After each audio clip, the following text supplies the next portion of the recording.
To understand why Bruce Lee's wild combat scene hit like a thunderbolt, we need to step back and see what action films looked like before his rise.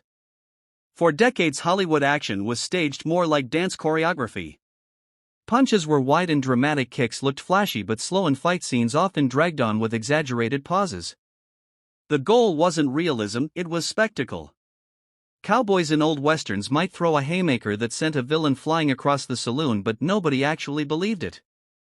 Even martial arts movies, mostly from Hong Kong before Bruce, were shot with wire stunt doubles and stylized acrobatics that looked entertaining but detached from reality. Fights weren't about speed or efficiency, they were about filling screen time. Audiences enjoyed it, but deep down everyone knew it wasn't real fighting. Then came Bruce Lee, a man trained not just in martial arts but in philosophy, physical conditioning, and the art of storytelling through movement. He didn't just perform for the camera, he fought with such intensity that every strike looked like it could end someone's life.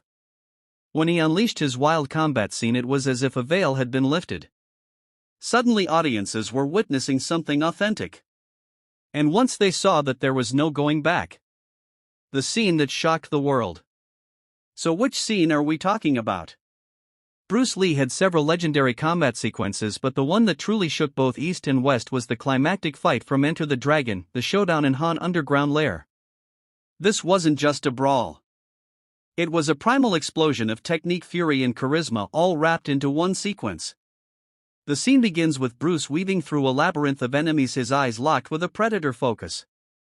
Then it happens, he unleashes his attacks like a storm.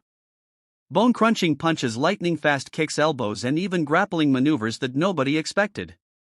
At one point he picks up nunchaku and flows with such grace and violence that audiences literally gasped in theaters.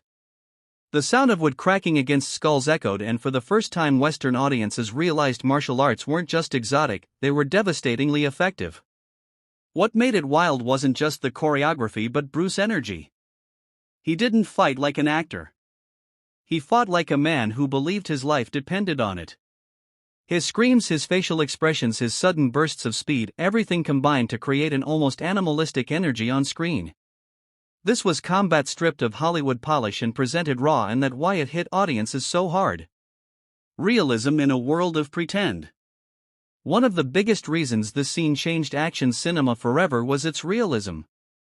Bruce Lee refused to film fake martial arts. He often clashed with directors because he didn't want to throw slow punches just for the camera. He insisted that the movements must look real, even if that meant adjusting the way scenes were shot. Think about it, before Bruce fight scenes often